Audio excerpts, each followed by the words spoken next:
Hi, welcome to all of you.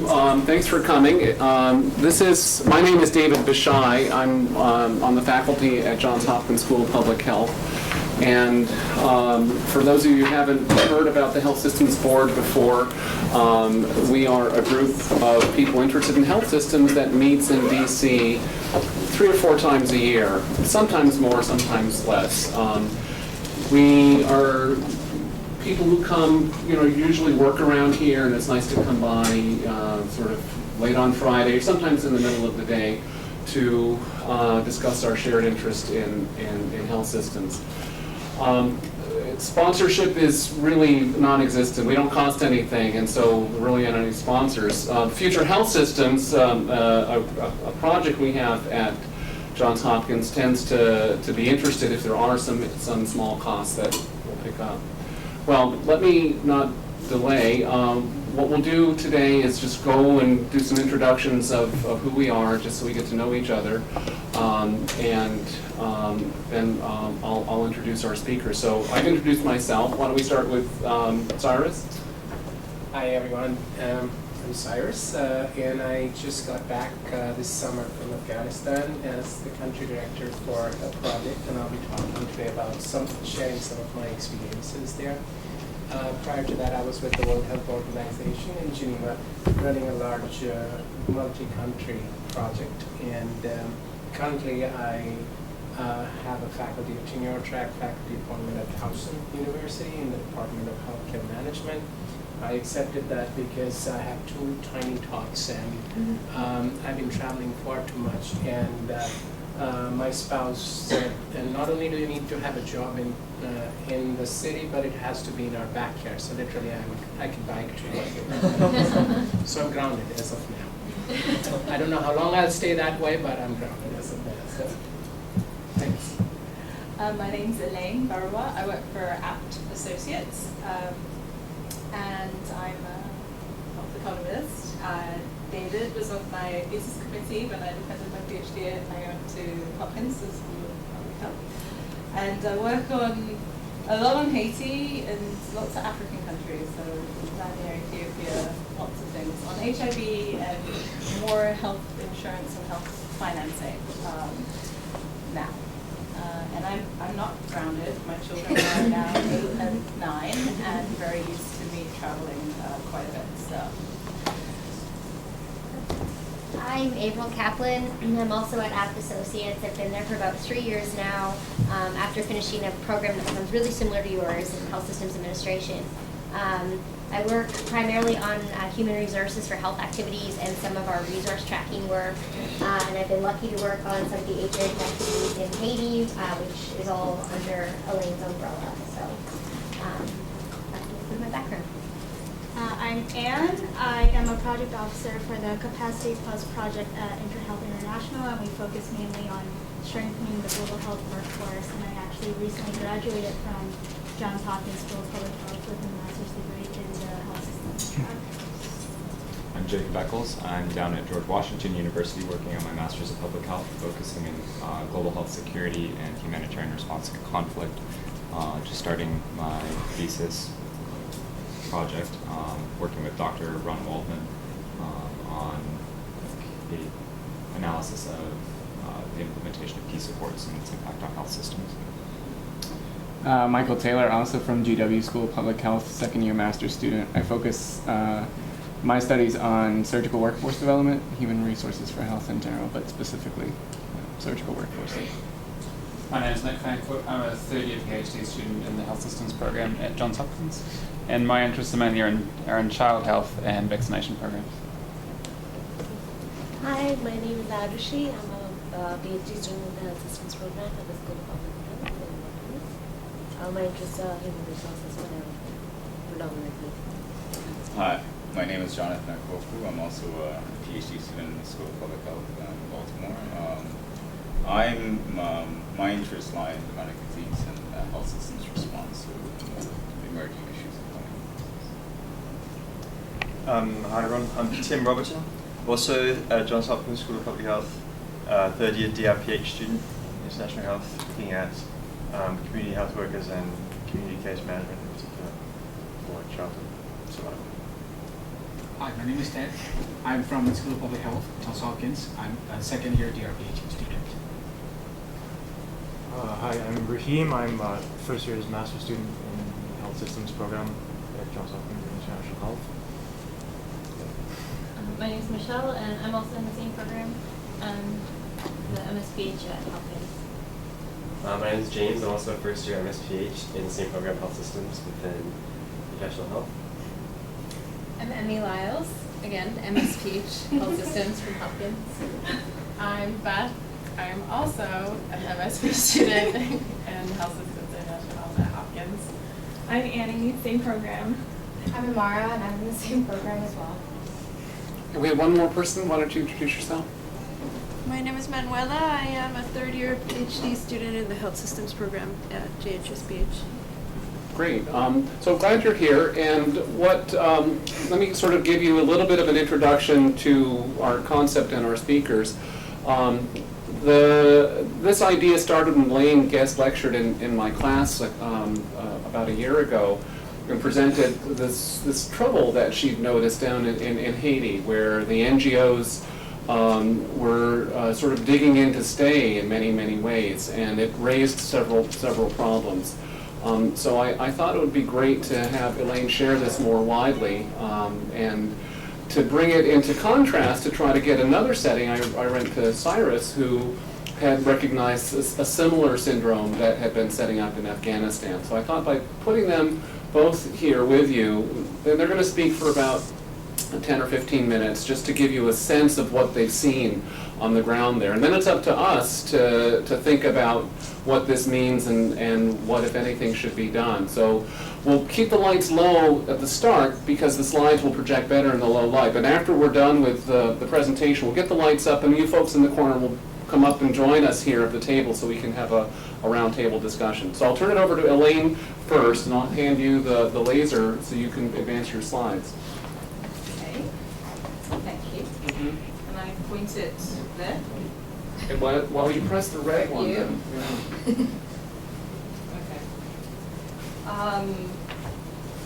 You don't care if I sit down, right? If you did, you wouldn't say so. Is it okay for you? Sure. Great. Okay.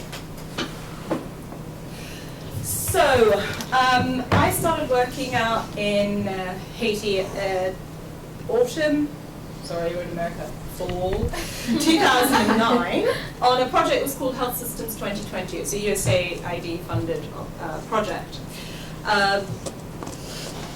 So that was 2009, and then that project ended at the end of 2012. And APT Associates also holds the follow-up project, which is called Health Finance and Governance. And at that point, the USAID in Haiti decided that they wanted us to have an actual office. And I'm going to explain the reason for that shortly. Republic of NGOs, I'd love to claim that, but you probably have heard that before, so I didn't come up with that. I think it was the United Nations Peace Institute that came up with that term in a brief that's still available online, and I'm going to quote a couple of facts from it as well. So I am going to start talking about the HIV ARC program because when I gave this presentation the first time, that was all I knew. Since then, like I said, we've actually set up an office and we're doing things a little bit differently. Hence the term, have we learned our lesson? Like, have things changed? Okay, here's the other one. Which one? This one. This one? Yeah. He lied to me. He said the red button. Did Well, you that would hear just him say give the you red- light. You want to do advanced. Here we go. At that time that David asked me to make the presentation, Claire Provost had just published an article in The Guardian, and the name of the article was "Where Has the Aid Money Gone?" Normally, when you think about where has the aid money gone, you tend to think about some sort of governance issues, but you think of it a lot in terms of the country. So you tend to think of corruption, you can think of mismanagement, inappropriate use, and so on. So accountability issues. In this article, that was not what she was talking about. Actually, she was talking about donors. Firstly, she was talking about people who had pledged money, whether the money had actually arrived, And the people who received money, American Red Cross is the one that comes to mind because I think they received about 600 million post-earthquake. And American Red Cross had never been a large institution in Haiti. But because the American people are extremely generous, post-earthquake, they donated a lot of money to the American Red Cross in Haiti. So this article was actually about where has the money gone? It's really about the donors and the NGOs. It wasn't about the Haitian government at all. And I'm going to explain why in a bit. A little bit of background about Haiti. I don't want to spend too long on this. It's half of the island of Hispaniola. About 10 million people. Things are bad. I probably don't need to go into depth on that one. Things are very bad. But as of 2010, of the 129,000 people living with HIV, about 31,000 of them were on treatment. PEPFAR and the Global Fund, the major funders of treatment, not an insignificant amount of money for a population of 10 million with about 130,000 people in need of treatment. That's a big sum. So, what I call the game. The objective is, in theory, is service delivery. Let's save babies, save lives, immunize babies, get women to have babies in facilities, not get women to have babies in facilities. And then maybe we want to do some capacity building, and maybe we want to think about sustainability, and maybe we just want praise for being wonderful. How do you play it? Find a niche. What is it that you do well or you can do well, and where can you do it? Build turf. This is my turf. I save babies in this part of Haiti. Take all of the credit for that. And bypass the government at all costs. Everyone does this. Every article you read about Haiti will talk about bypassing government at all costs. And this is what bypassing government tends to look like. Here, this is the Ministry of Health website. You can count 9 partners on that website. The article that labeled Haiti a Republic of NGOs had a slightly different number than 9. In that article, they said there are something between 3,000 and 10,000 NGOs and partners working in Haiti. It's, according to Bill Clinton, I don't know where his source was, according to Bill Clinton, it's the highest number of NGOs, second highest number of NGOs per capita in the world. That's a lot of NGOs for 10 million people, a lot of NGOs. And all of them are bypassing government. And here's one of the problems with doing that, right? This is a site called Macy. My initial work in Haiti was all on costing HIV services. Macy.ht is one of the best resources I've ever seen in any country. In fact, I can't find this as a resource in any of the other countries where I work in HIV on. So that's most of Africa and in the Caribbean. None of them has a website like this. This website, what you're looking at there, is for people enrolled on care HIV treatment who are currently active at the day that I downloaded this, by each facility, broken down into men and women. Active enrolled ART patients. You cannot find that anywhere else, that level of detail. It was put in place by the Internet, I forget what IHG stands for. It'll come to me in a minute, and the CDC. It was a wonderful collaboration.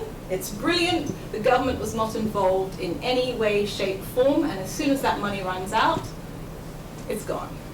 It dies. It's not getting handed over to anybody. It's not sustainable. But it looks brilliant, and it's extremely useful.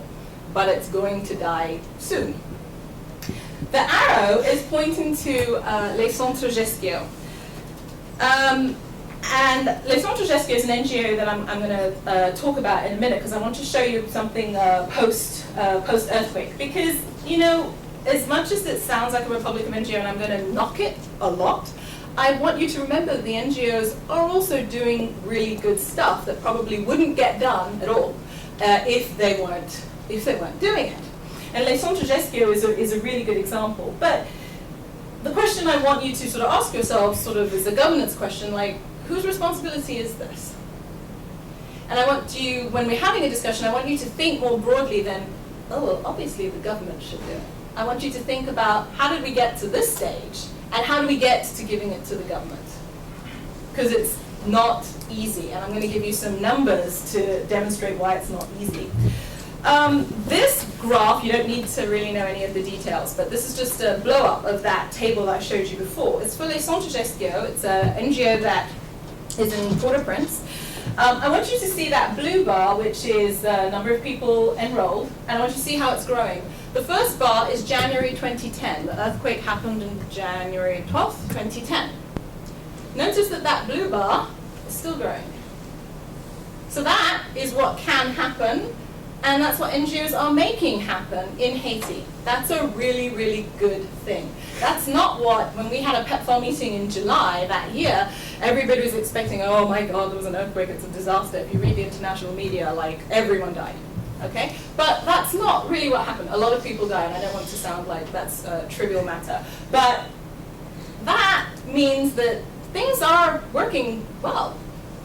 So as much as I'm going to complain about NGOs, they're getting things done effectively. So our problem or our concern is what happens in the long run. When NGOs are in there doing everything for everyone with their own money, in the long run, is that sustainable? Gestio is headed by Dr. Pap, who's a very smart, very wonderful guy. It's actually one of the earliest research centers for HIV at all, because Dr. Pap recognized that there was this abnormal diarrhea epidemic going on around the same time that everybody else, and the CDC and everyone in America, was noticing what was happening in the 80s. So it's actually been around for years and years and years. Partners in Health, I'm sure you've heard about. The NGO started by Paul Farmer and Jim Kim that works in the middle of Haiti, so it's rural. It started in rural Haiti, and they're doing incredible work. And when you go to these places, a lot of the people there are Haitian. Gestio does receive a lot of money from the Global Fund, and it receives a lot of money from USAID, but it's mostly Haitian run.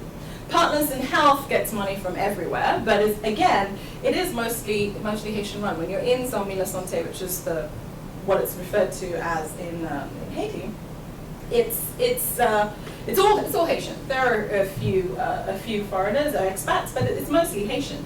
So in the long run, that's a good start. Now, obviously, there's a question of where the money is going to come from, but at least in terms of sustainability, a good place to start is having Haitians run things and do things. They're not the only people who've been there for a while. The UN has been there for a very, very, very long time. This is a picture I took outside MINUSTAH, which is the UN headquarters in Haiti. I'm going to blow up a little bit of this picture because I want you to appreciate that even the Haitians think that the UN has been here for too long. You see that? They have somewhat outstayed their welcome, but they're still there and they're probably not going anywhere. So for the lesson basically I want to bring out here is that this is a really good program. It saves a lot of lives. It's completely bypassed the government. It's funded completely by donors. And there's probably some good reasons for that. If you look at Haiti's financials, which I wrote down somewhere because there's no way I can remember it all, the total health expenditure is about 650 million. Of that, 58 million comes from the government. Of that 58 million, 87% of that is salaries. So basically, the Haitian government has about $6.5 million per year to run its public services.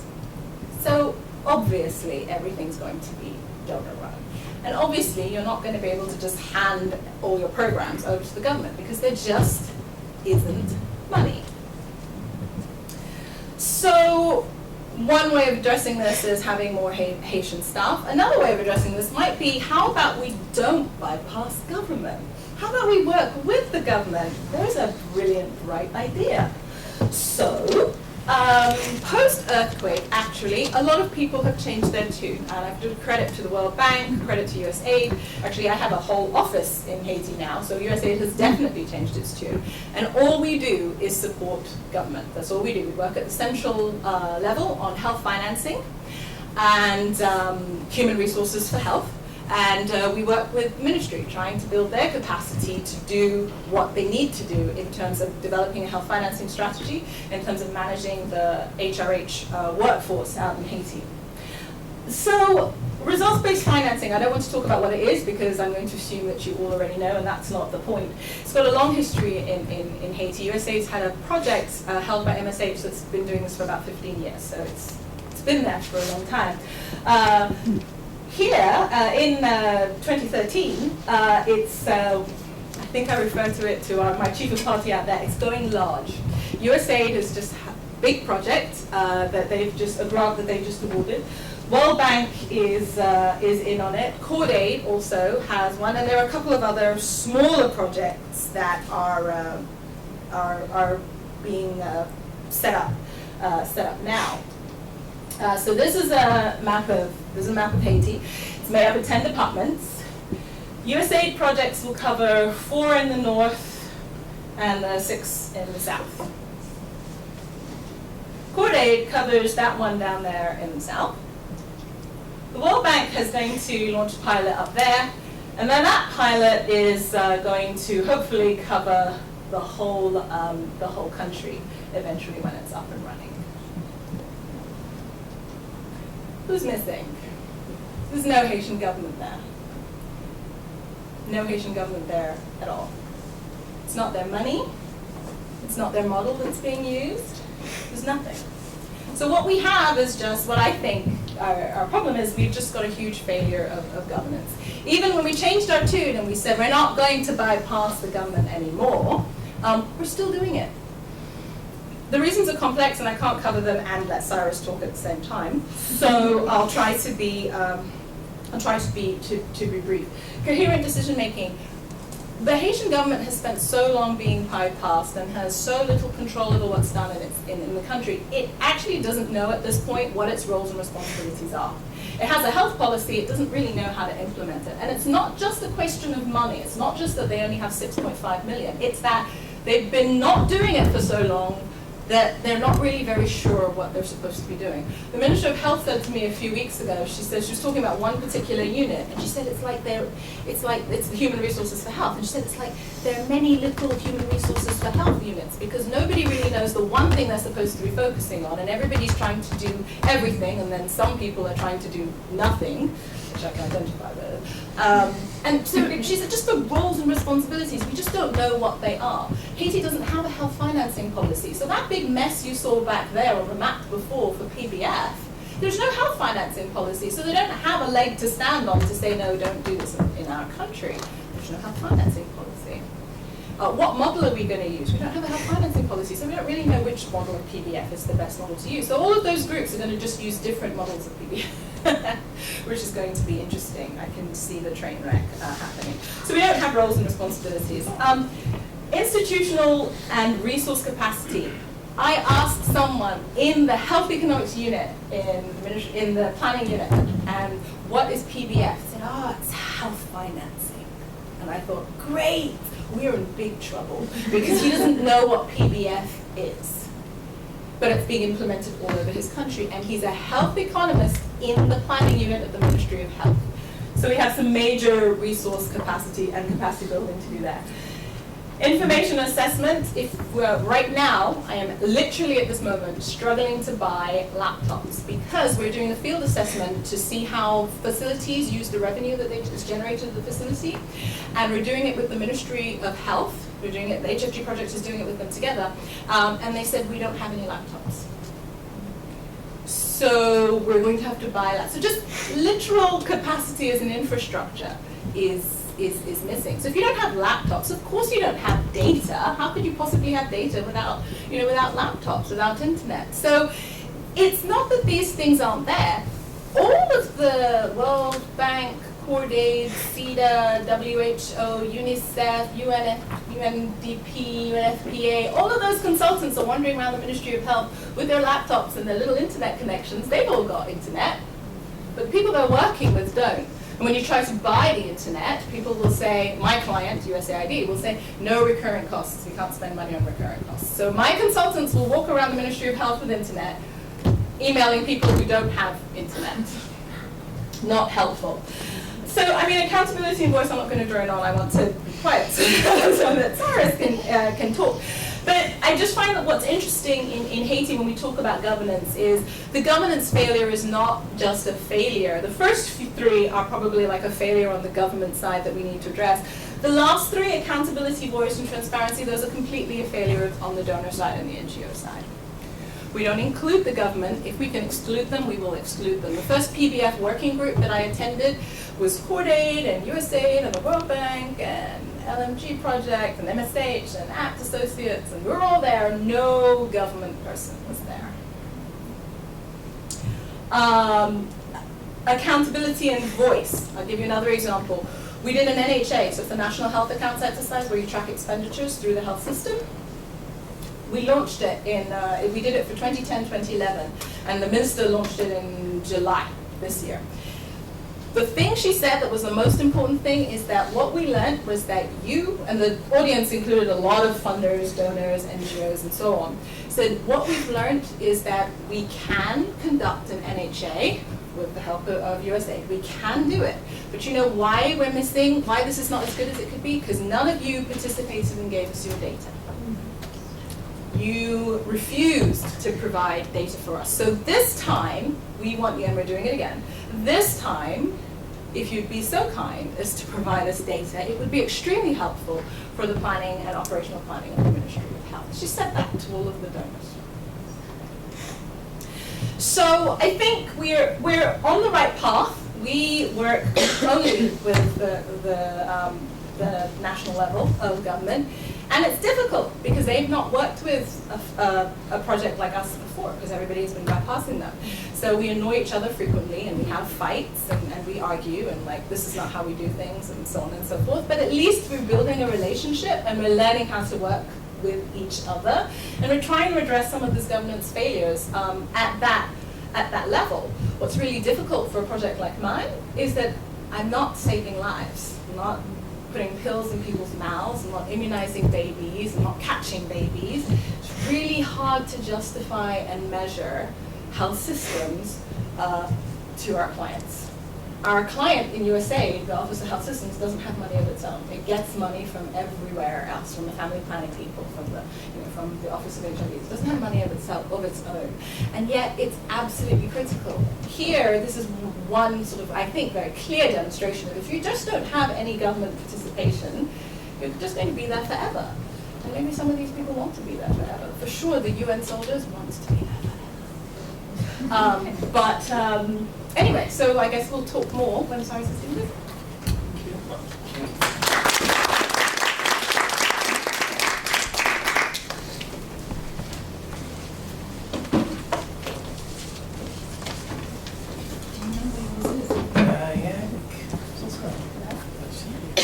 You're good? Yeah, just hit escape and she close this out. Yours is either there or something above.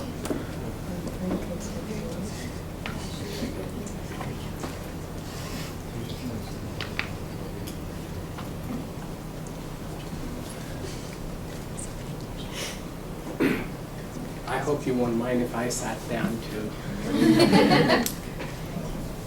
I take that as a yes. Thank you. So,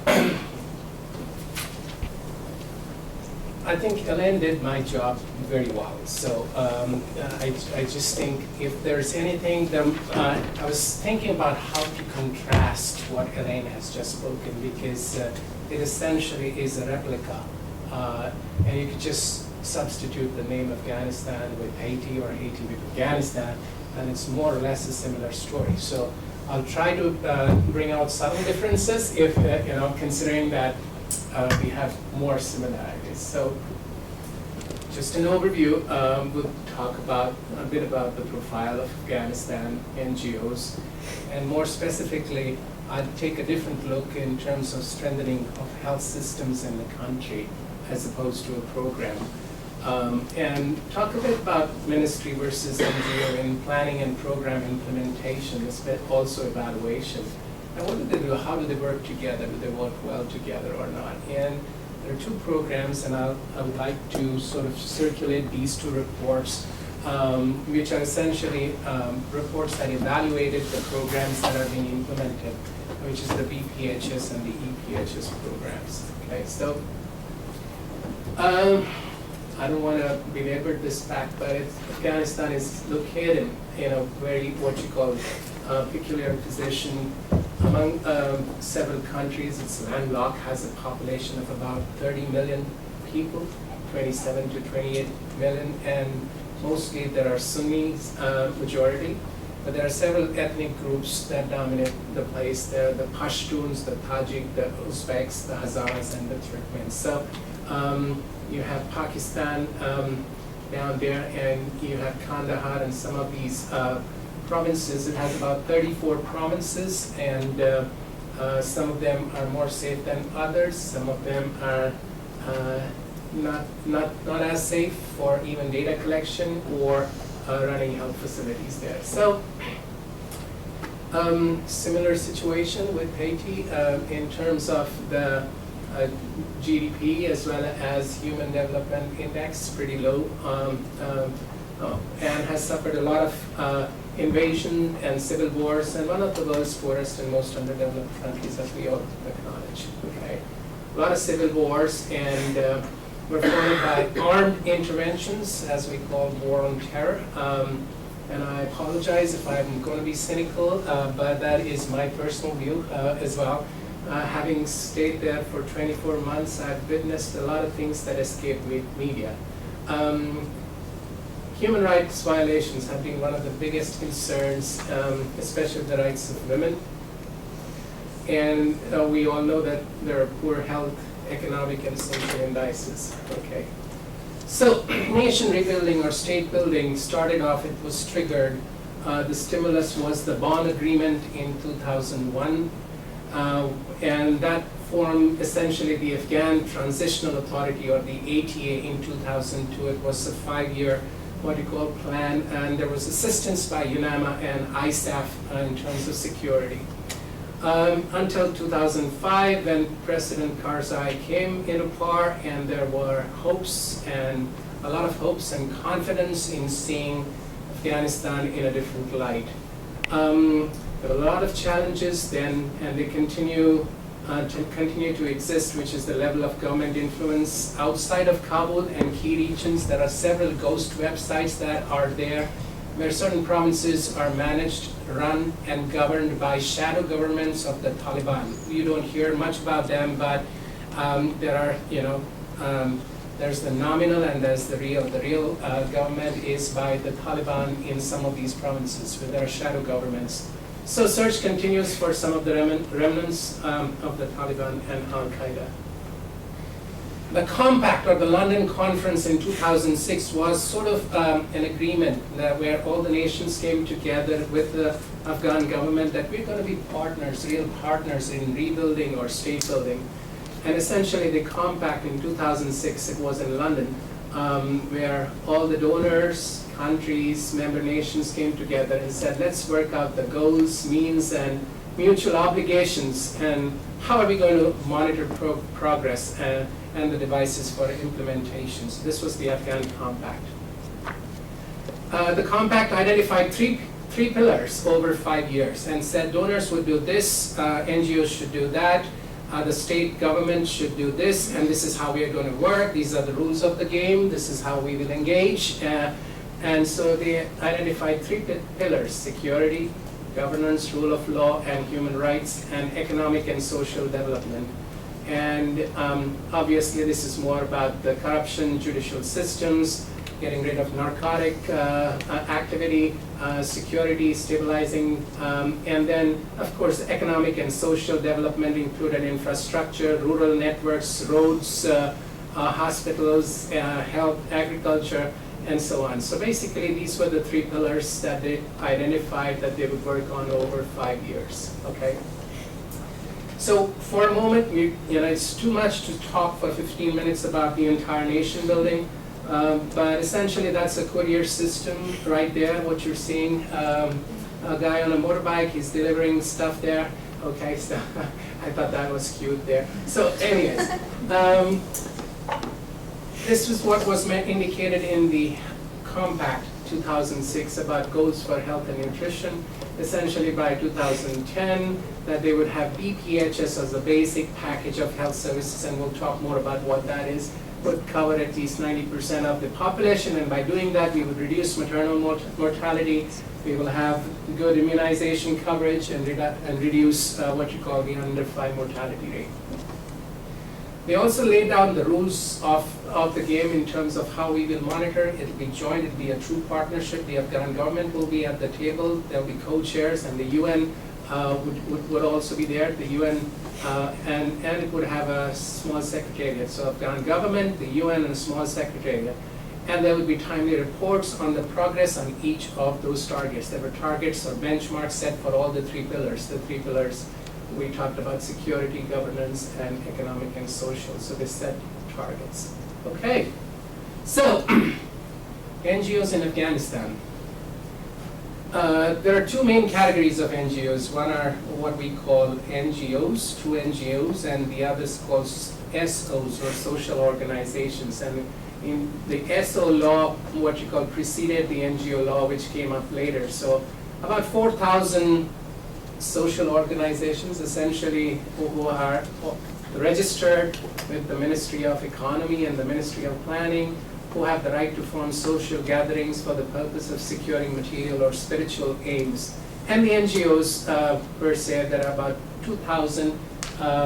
I don't believe some of these numbers, because I believe there are many more that are probably not registered and still operating under the radar, but about this is reported information, about 1857 local and about 294 foreign NGOs. So whilst there are many local Afghan NGOs, one would think that they are the majority, but majority of the resources and the largest programs are by the foreign NGOs right here. So just as an FYI, as of March 2000, spring 2000 this year, both NGO and SO laws are undergoing revision and review. Okay, so we'll spend a few minutes on state building, the breadth and depth, and more specifically, health systems strengthening, and what's the role of ministry versus the NGO.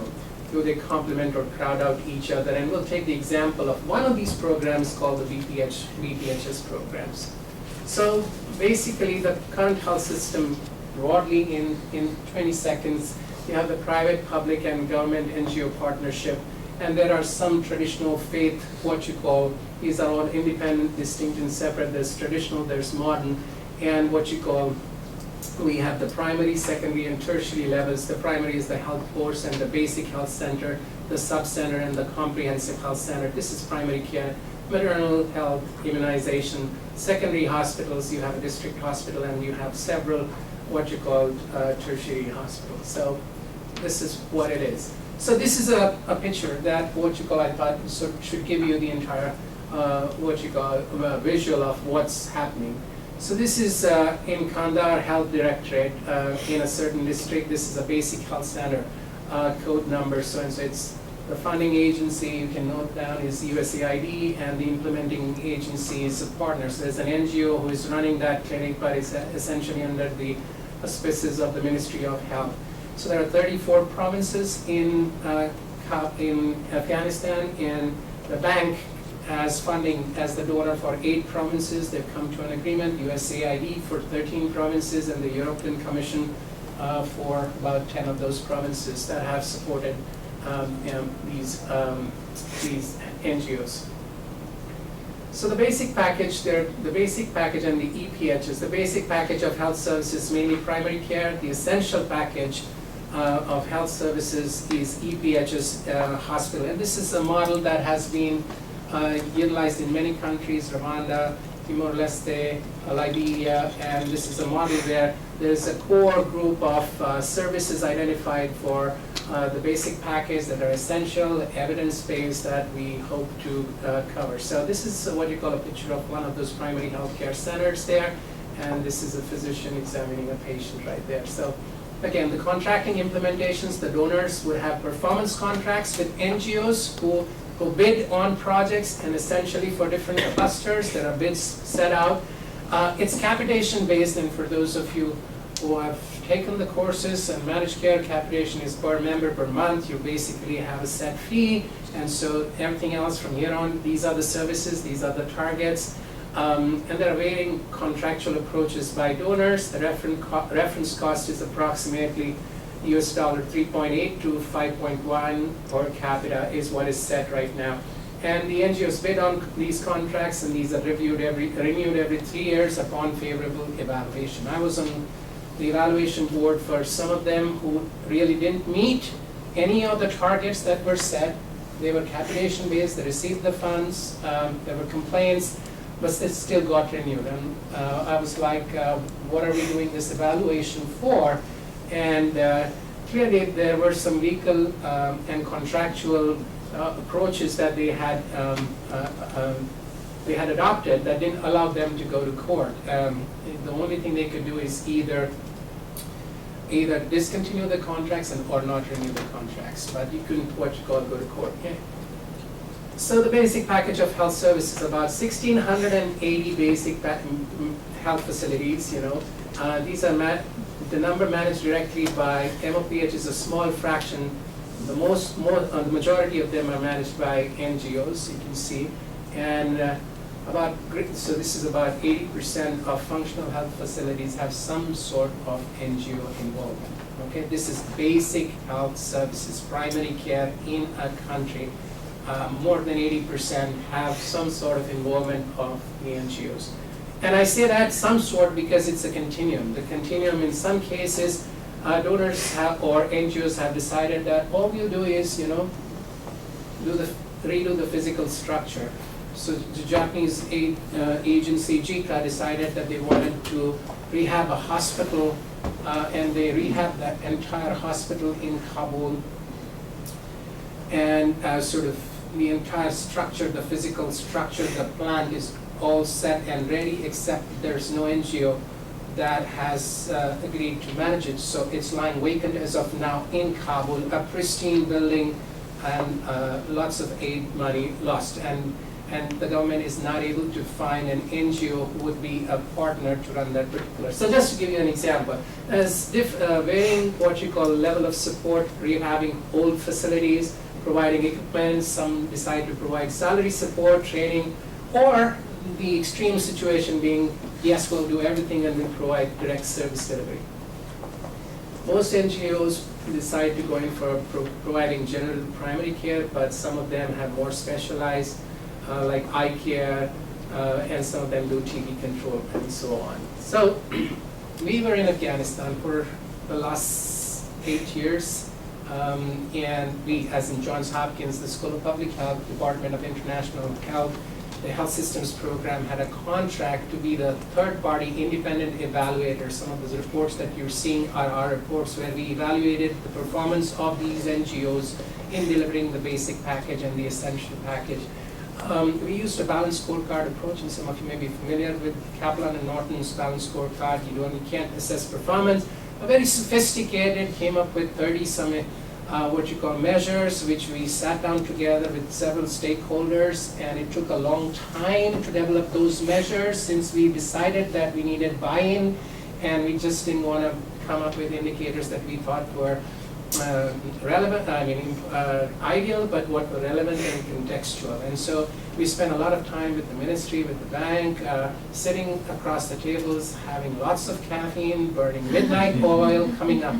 And this proved to be an okay exercise in the beginning, but as a lot of players got in to the mix, it became harder and harder, to such an extent where it took over 16 months to revise the indicators, and we had to actually skip a round of assessment, one round of assessment of the ballot BPHS and EPHS, because we were not able to agree on indicators during the contractual period of Johns Hopkins, which essentially meant that the ministry had the right to take away the money that was set aside, and they did take away the money because we did not perform the activity. So it was not a small chunk of change. It was $1.5 million US.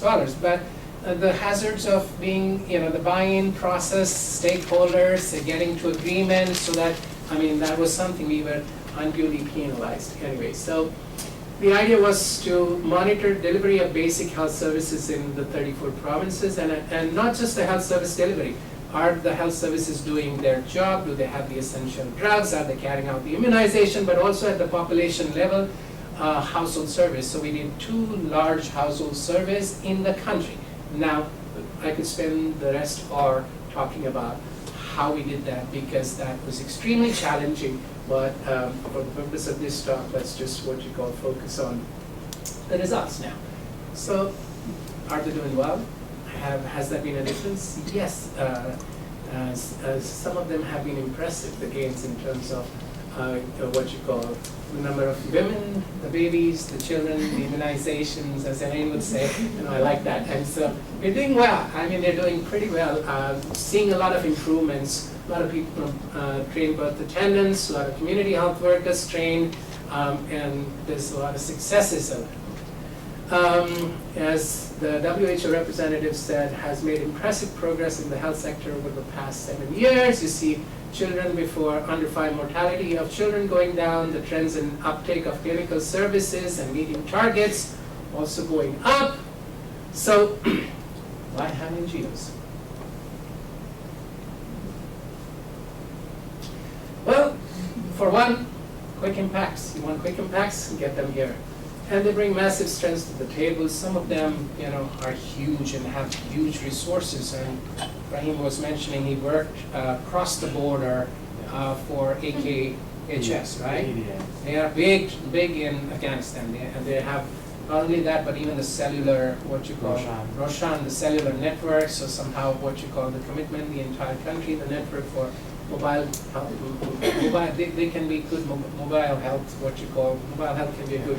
So anyway, so you have trained or brought health workers to address shortage of professional healthcare workers, because the huge shortages, not as many nurses. They brought in nurses and brought in specialists from outside, doctors, and they are perceived to deliver better quality care, and they do in many instances, as Elaine mentioned, yeah.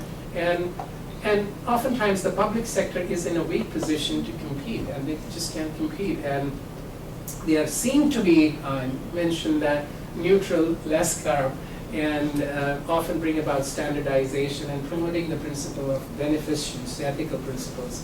And sometimes there's just no other option, there's just nobody else right there. This is what we witness. The other side of NGOs is, yes, indeed, this is my personal opinion, but in the health sector, considering that 80% of the primary care is managed, implemented, and being evaluated by NGOs, we just pulled out, and there's nobody right now who is going to probably continue, and there's a bid out there. We don't know the future of the balanced scorecard about these reports, and so yes, it has led to a significant level of crowding out. In fact, we don't know what will happen if some of these pull out in terms of the basic package of health services, how much of that. Capacity building, we just talk about it, but we tried hard. Let me be honest, as JHU, we started off by having an office within the Ministry of Public Health. We said we don't want another office, we want to start off with being partners. We had the monitoring and evaluation teams of the Ministry of Health sit together. We had the same rooms, but over time we grew and we needed more space, and so we went out, but we also said, you're welcome to come. No one came, and we tried hard in terms of trying to build capacity, but there's no money usually kept for capacity building. It's interesting. It's mostly kept, do the scorecard, and what about the dissemination? What about the uptake? What about how to read or interpret those results? What about how do we gather what's the numerator, what's the denominator? How do we collect this data? How do we analyze this data? A lot left there. I mentioned this word inadvertent because sometimes it's not intentional, but there are no leaders at the table, and you can always see that the intent of NGOs is to help or to to make a difference, if you may. And so it's inadvertent, and coordination between NGOs and provincial, perhaps they have provincial health directorates in each of these provinces. However, they don't work well with NGOs in there, and NGOs also want the provincial health directorates to stay out, because oftentimes the only thing they need is money. They just want to make sure that they're able to find flaws with the with the NGO operating in the province and penalize them or punish them, or send patients to who are known to them or families to the NGOs. So there's mutual disregard, disrespect, and dislike for each other here. NGOs have significant freedom to hire who they want, pay, and policy, and so we used to pay people 5 times more than what they would get. What does that do? Well, it sets an expectation, and NGOs compete oftentimes for scarce resources. I want data collectors, and UNICEF wants data collectors for the same household survey that has to be conducted around the same time period. I will outbid them, I'll pay them more. Guess what? Some of the data collectors that we had were paid more than physicians in government hospitals. Clearly, there's something to say about that in terms of sustainability. Brain drain. We had higher salaries to same government employees, then we were pulled out of the government, and you see that as well. And you know, sometimes it is because they know the system, they can navigate the systems. Oftentimes you will find NGOs getting people who are most influential, politically connected, to get to work with them. And this is not basically because they want them, but they want themselves to be successful. So navigate the system, help me navigate the system. And again, this is not necessarily viable or sustainable in my opinion. So with that, I think I will end here by a statement that came up that says that this is okay if you want a short-term or mid-term approach, but if you're looking for something in the long term, the government has to be at the center, at the hub, and has to play a significant role in developing health services and evaluating it for any country. Okay? And I think here's something else. I apologize.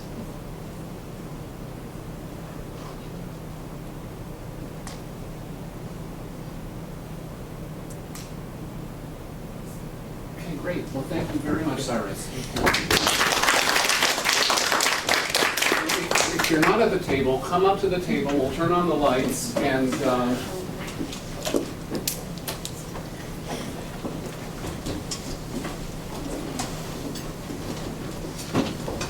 we are going to solve this problem today. We've got the brightest minds in America right here.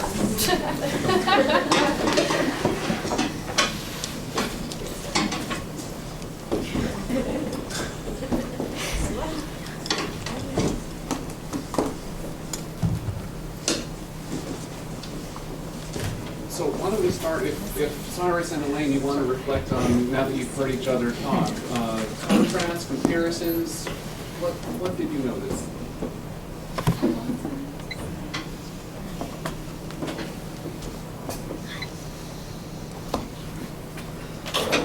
We've got more NGOs than you have. I noticed that.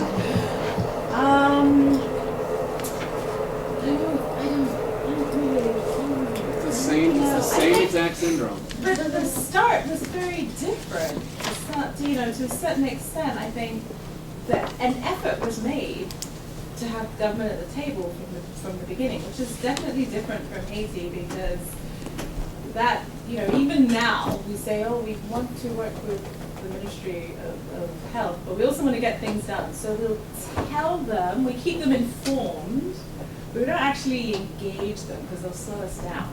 And we want to look at our own pace because we report to Congress on an annual basis.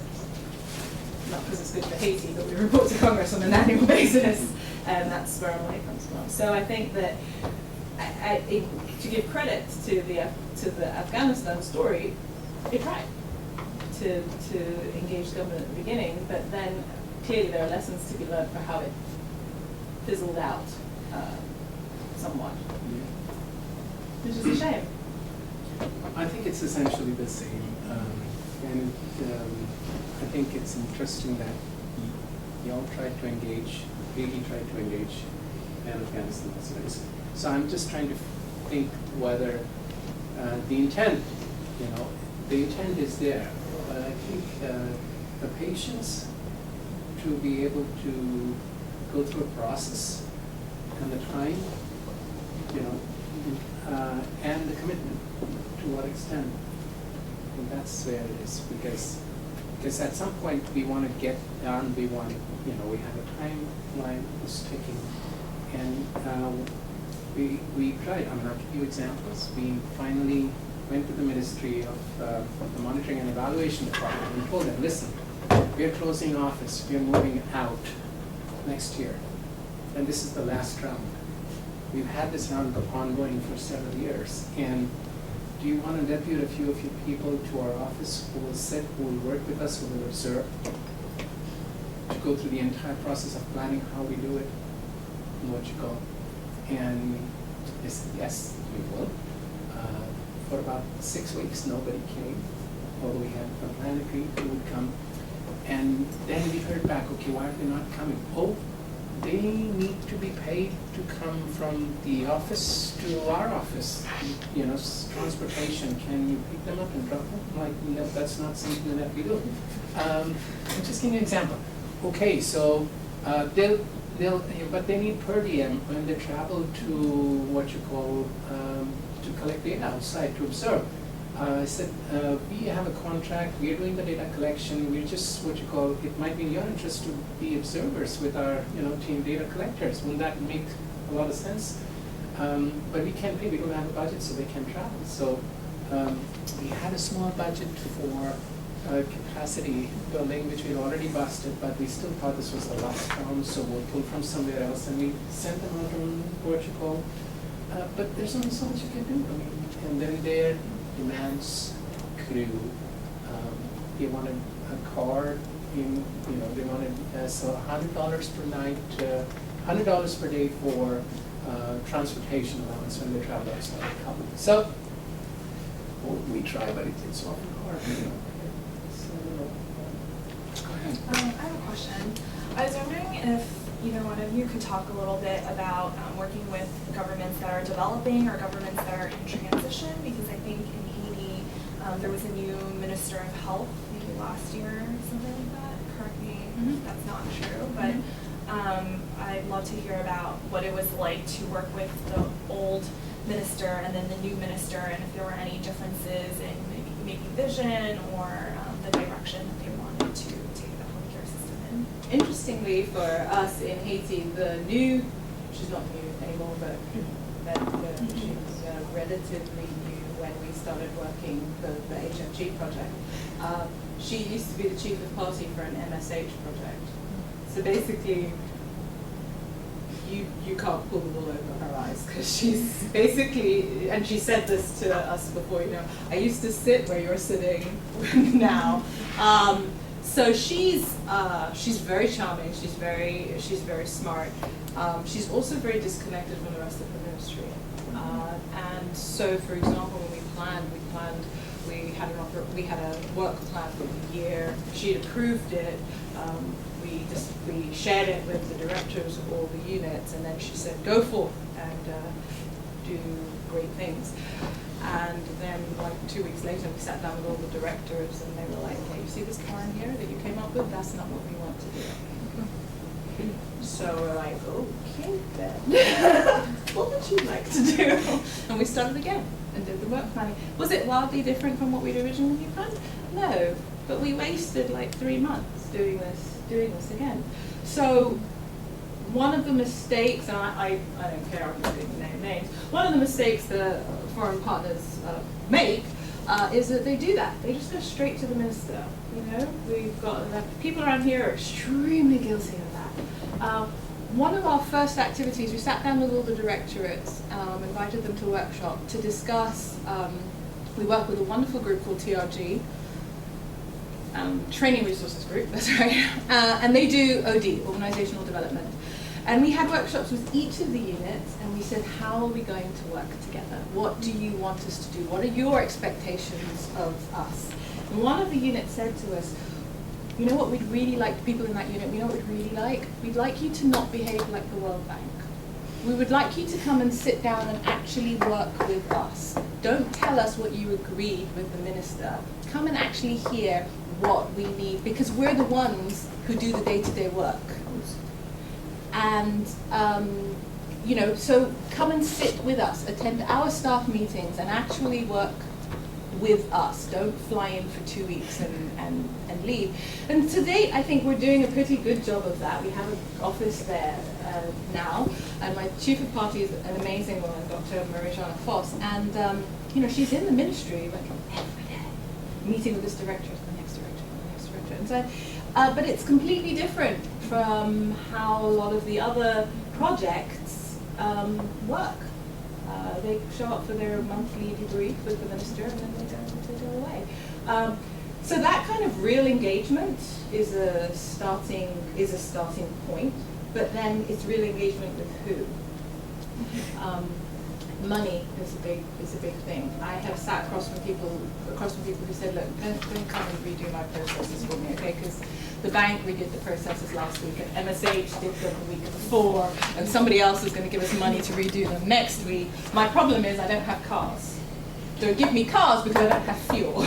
You know, it's like real practical infrastructure, and you've got to have the two together. And then I have to go back to my client and fight with them over, well, we really need cars. No, we can't buy cars. No, we've got to rent cars. Let's rent cars. That's not sustainable. Oh, this project ended, so we'll give them cars. And the director of that unit said to me, what are you going to give me cars for? I don't have a budget for petrol. And it goes on and on and on. So it's resources. We're a little bit different in that my general philosophy is I'll just pay for anything. If it can get the activity done, I'll find a way to make an excuse for why I need to pay for it. If you need cars, we'll rent cars. I can't buy them for you, but I can rent them. Because that's what they need to get things done. I think they're really tired of people doing assessment after assessment and writing policy after policy and developing plan after plan and not actually putting their money where their mouth is. And I credit to USAID for envisioning this project that we're implementing. This was about putting your money where your mouth is. We're still not giving the government any money directly, but so I don't know if that answered your question or not. Question? Well, I was just, Elaine, you've got my juices. You're not allowed to ask questions. I'm just adding on to what you're saying and potentially expanding a question to everyone else. It kind of makes me think when you're working in health systems, I find sometimes we become so obsessed with the systems perspective that maybe, and sustainability, that we're kind of reluctant to do things that aren't sustainable. But sometimes it seems to me, particularly working in Haiti, that you need to take on some of these unsustainable things to kickstart the system. So, you know, when you're sitting, like you've said, in a meeting with somebody from the Ministry of Human Resources, and you're talking about, you know, how we're going to operationalize your human resources strategy and do capacity building with your staff, and they're sitting there saying, well, how are you going to do that with my staff when my staff make X amount per year and I cannot retain them? Why can't you give them salary top-ups so I can actually keep them here? And so it's, you know, you're kind of restrained in that sense that, well, that's not sustainable, but then at the same time, it is true. We're going to do capacity building on staff who aren't there for more than 6 months. So I find like that there's this kind of this struggle between the service delivery, you know, directly implementing service delivery projects versus working on health systems and what is the right balance. And that's kind of what the work in Haiti's really got me thinking about over the past 6 months. So I'm not sure. Was there a question? No. Oh, okay. What do you have? Oh, I just I want to add on to it as a question. So I was one of those consultants in a Ministry of Health where I had a computer and I had internet, but my colleagues in the government didn't. And I felt I did a lot of their work, not because they didn't want to or that they couldn't, but because I could.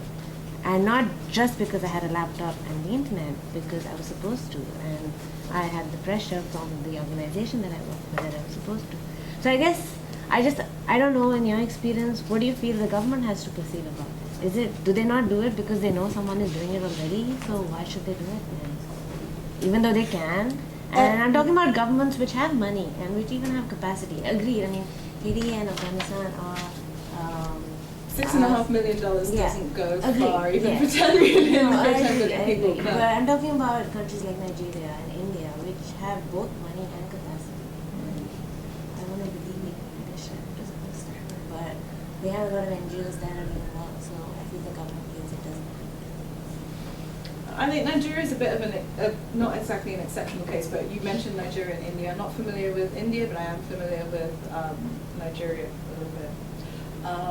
And I'm not sure that if you did the experiment, it wouldn't just tick along by itself.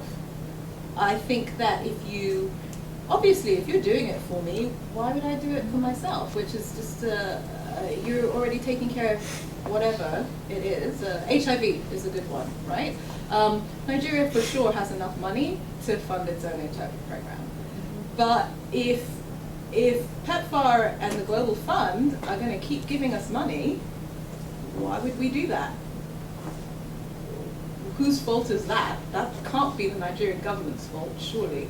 It's got to be somebody else's fault.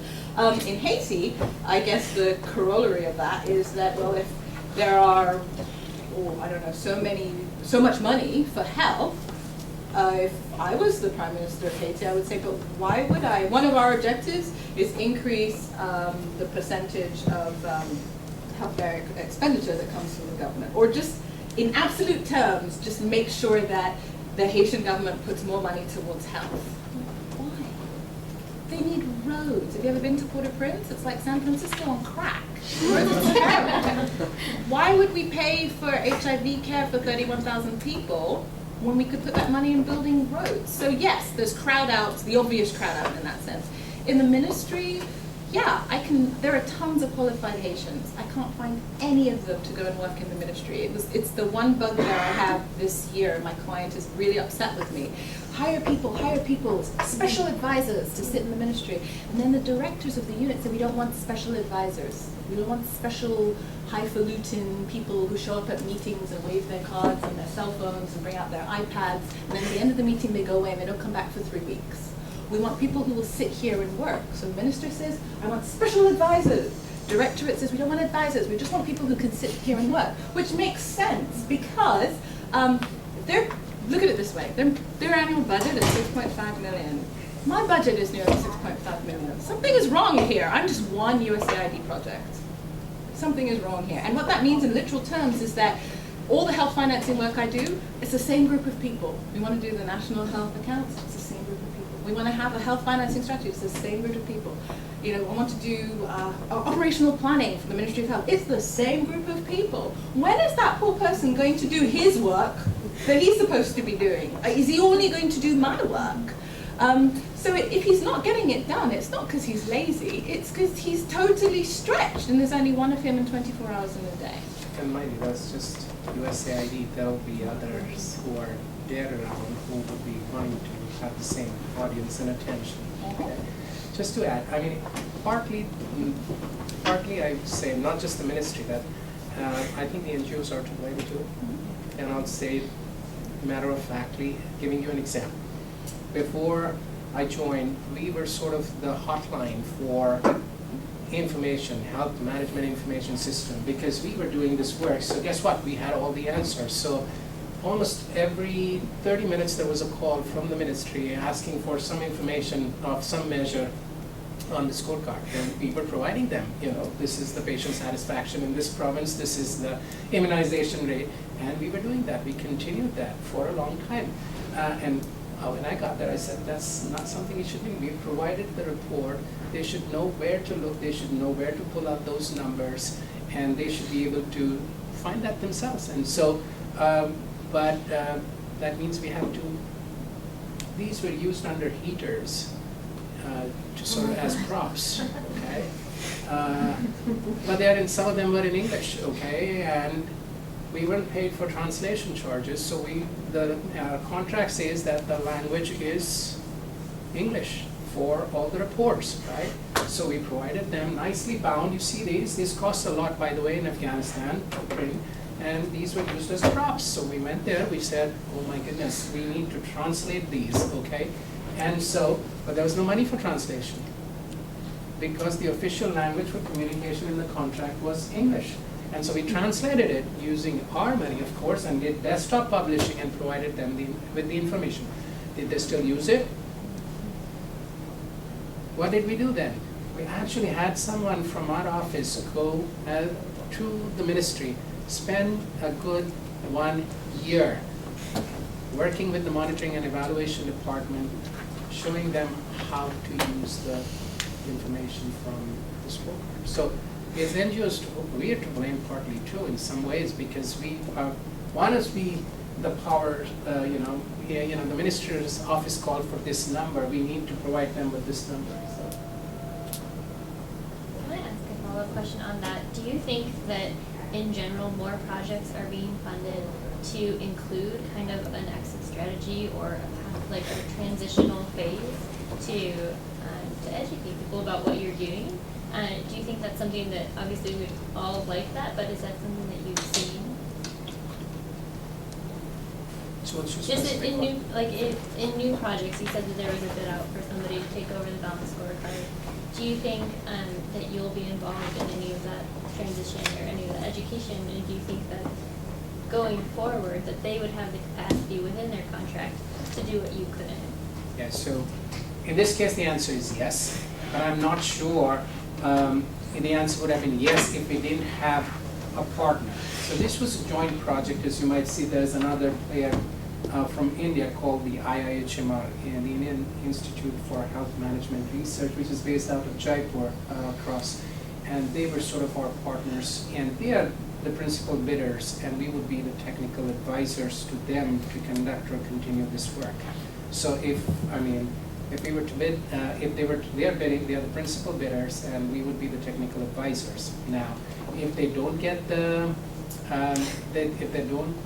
award, I don't know what's going to, but essentially we provided all the information, training manuals, the software that we use for analyzing the data, the do files. We've done everything, labeled all the data sets.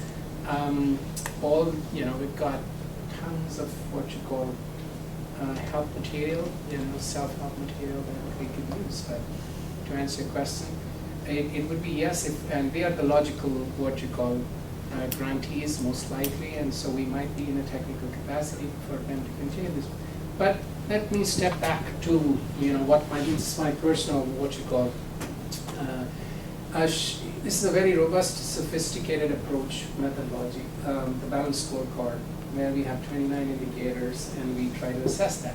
The question would be, is this particularly a sustainable strategy in the long term? Not whether we might be what you call able to help continue, but whether that in itself, when you talk about health systems assessment, are there methods that are more sustainable in certain zones? I'll give you an example. We had to struggle hard to get data from different provinces because they were insecure. We sent our teams, they came back. We sent our teams again, they came back. We sent our teams thrice, they came back. And there was no way to collect data, okay? And then we sent a team of community school teachers who stayed in the communities to collect the data, because they were safe, right? They were in the community, they would collect. Now, could we use the same tools? No. Did we have to design new tools? Yes. Did we have to train them? Yes. We called them to Kabul, trained them, and they went back to those insecure provinces where they collected data. And then we had to do other sorts of post-monitoring quality assurance. Now, considering the state of conflict, is this a sustainable, what you call, strategy moving ahead? Are there other ways by which we could evaluate the health system? And that's really the question. Given the government weakness. Yes. Mariana? I'm sorry. Sorry, I was had that confusion. Two kind of interrelated questions. It sounds quite obvious that the accountability mechanisms are all messed up and intermingled and not in the right direction. My sense from what you both are saying is that citizens are not really in the picture.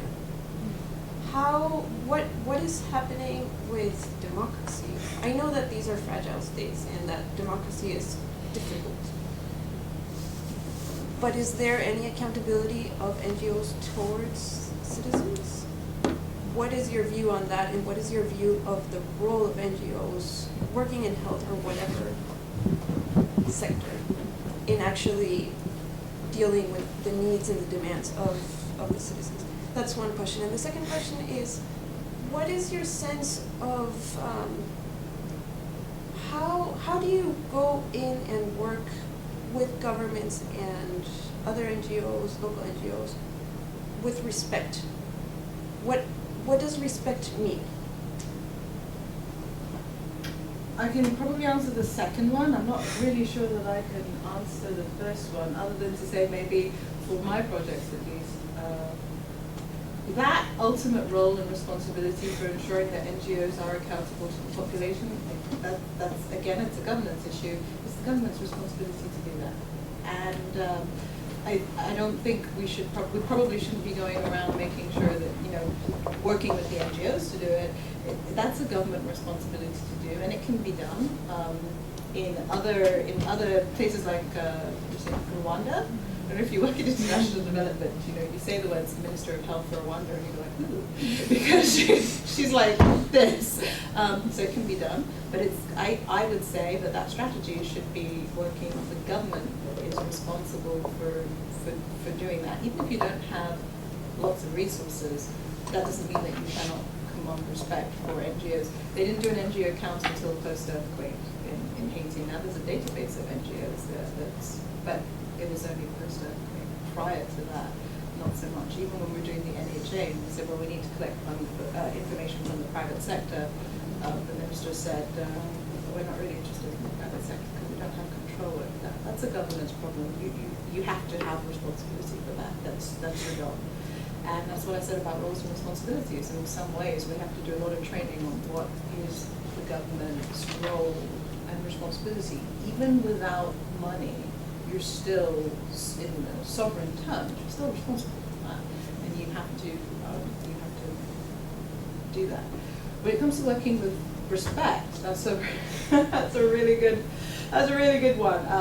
It's hard for me to answer that with a straight face because 2 weeks ago I was sitting across people in the Ministry of Health, and they were saying the woman in question was saying, what the problem with USAID is. They hire these African consultants and pay them too much money, and they come here and they tell us what we should be doing.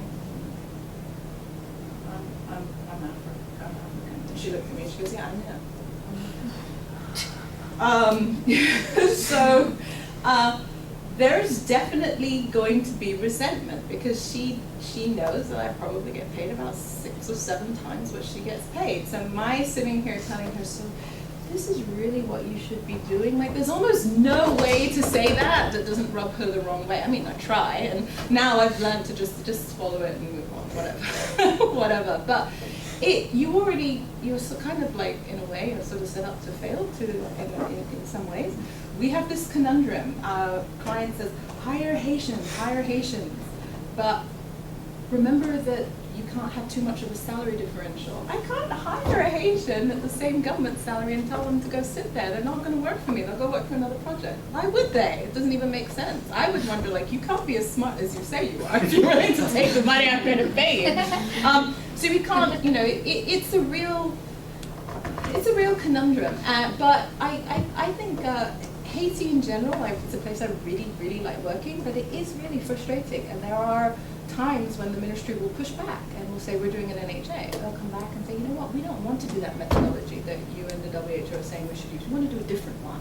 And what can you do? Say, well, it'd be really good if you use this one because then you'd be innovative because only one other country, and you have to persuade them. But it's a constant diplomatic song and dance. Nothing is straightforward in Haiti. And that's frustrating because it just means you move more slowly. But I guess you have to just educate the client to say, we're going to move slowly because we're going to move at their pace because we're not going to do it for them.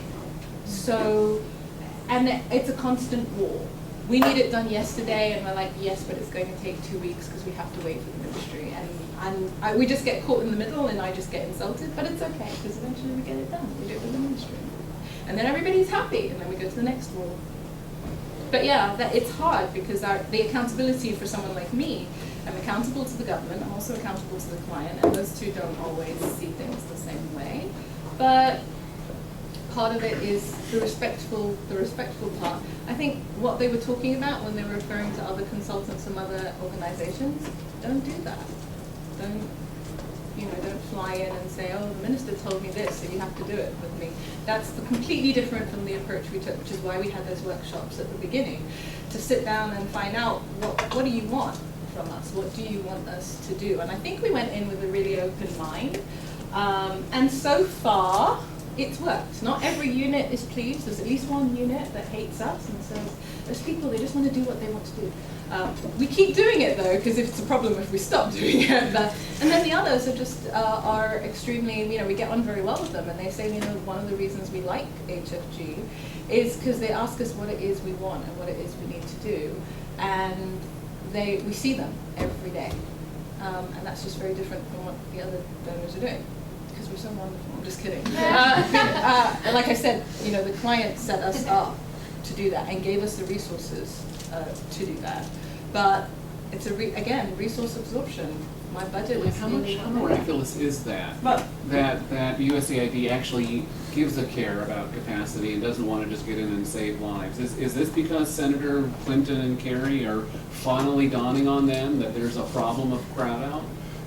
I mean, because I'm facetious. I think that the USAID is conducting statecraft, and the instrument of statecraft is the perception of helping save lives, not actually making the government strong. That's not the point. So at the top of the State Department, they want a republic of NGOs, and so they get what they want. And so I think your cognitive dissonance is misplaced.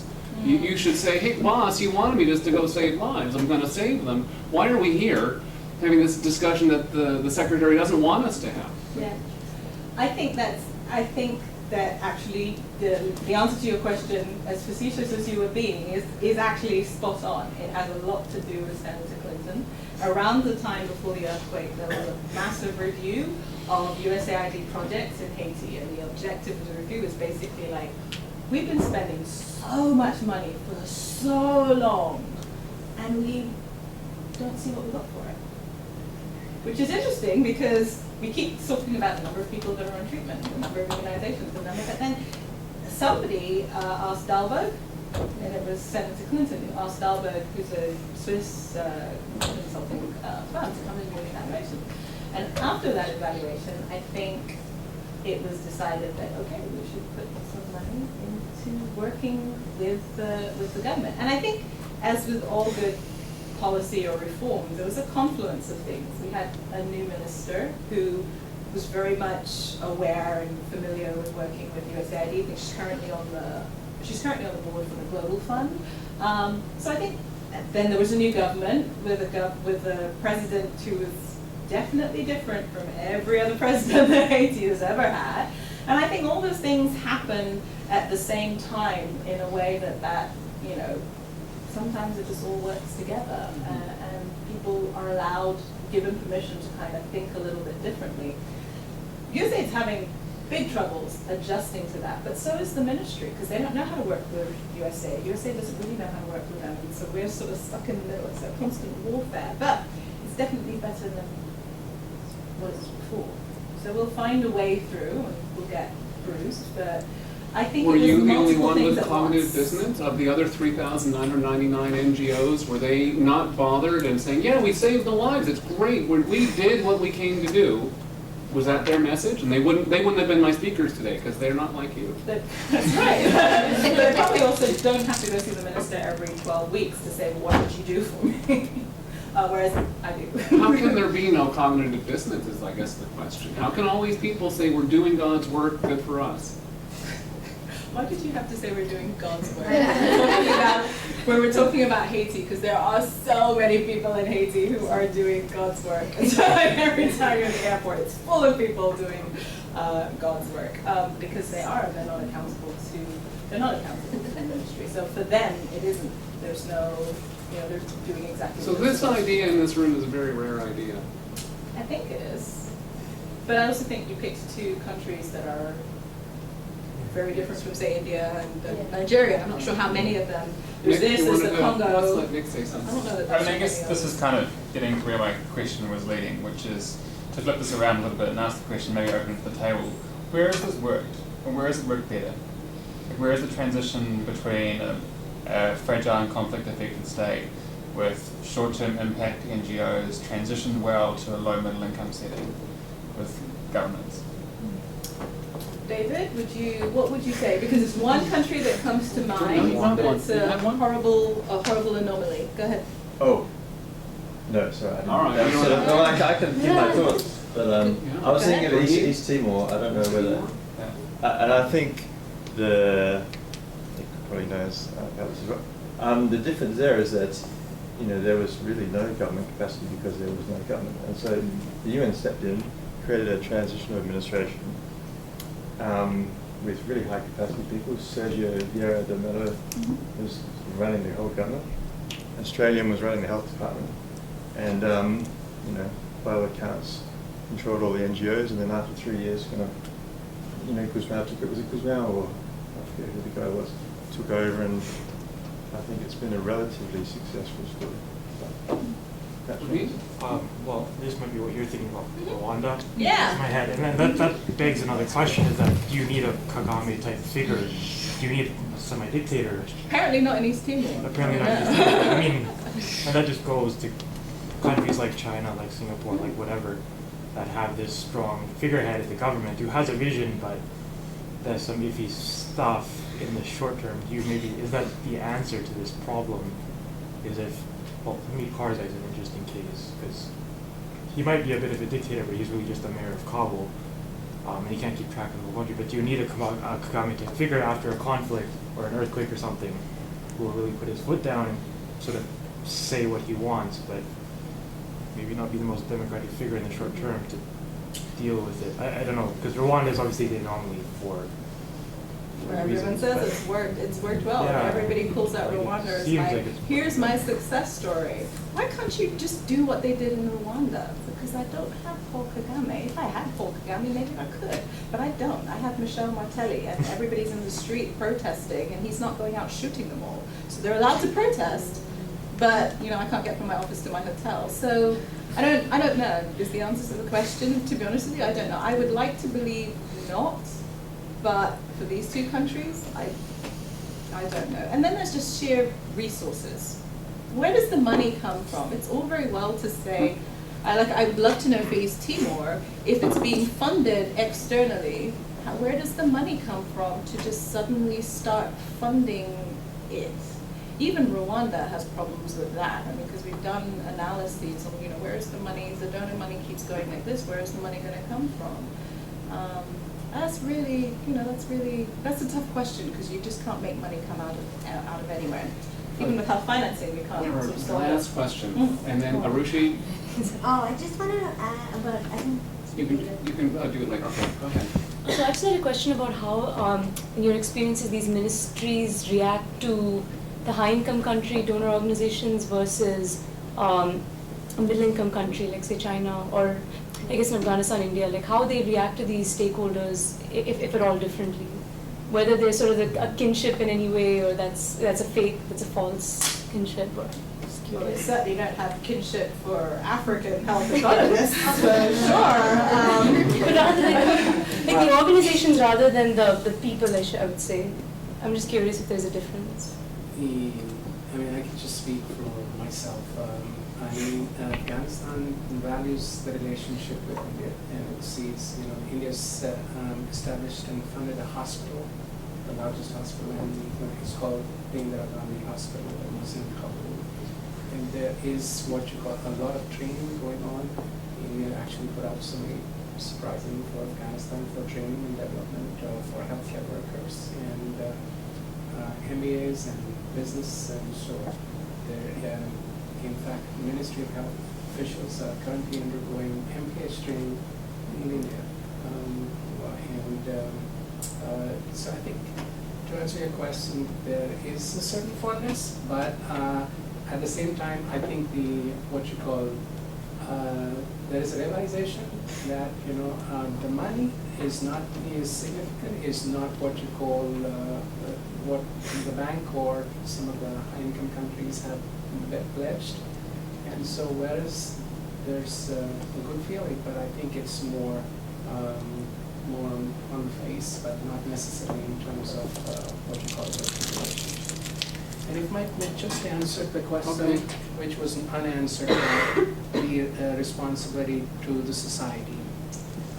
It's interesting that you brought up, because when we use these scorecards, a lot of these are health facility centric, and so it doesn't mean, you know, and so we were asked to, by the community, that you might have good access, many immunization, but the time spent by the doctor with what you call is not enough. And so we actually went back when we revised the scorecard to include some indicators that would, you know, which are of course perceptive, subjective, but essentially what the societal what you call folks value. Also, that sort of gave birth to another project from FHS, which you mentioned, Future Health Systems Project, which funded a community-based scorecard that, you know, you just don't want a scorecard that is a health facility, but a community will develop its own scorecard. And Nick, you know about that, Sarah's, the CEO, the president. And so basically it is a community scorecard of what they decide on the measures, they decide on the indicators, and they discuss these as well. So, I mean, but to the extent that that helps. Great, thanks for coming. We're out of time. I don't know if you have any minutes to spare, but please try to get some time with them if you can. And stay tuned for more announcements for something in January. We're still working on the details.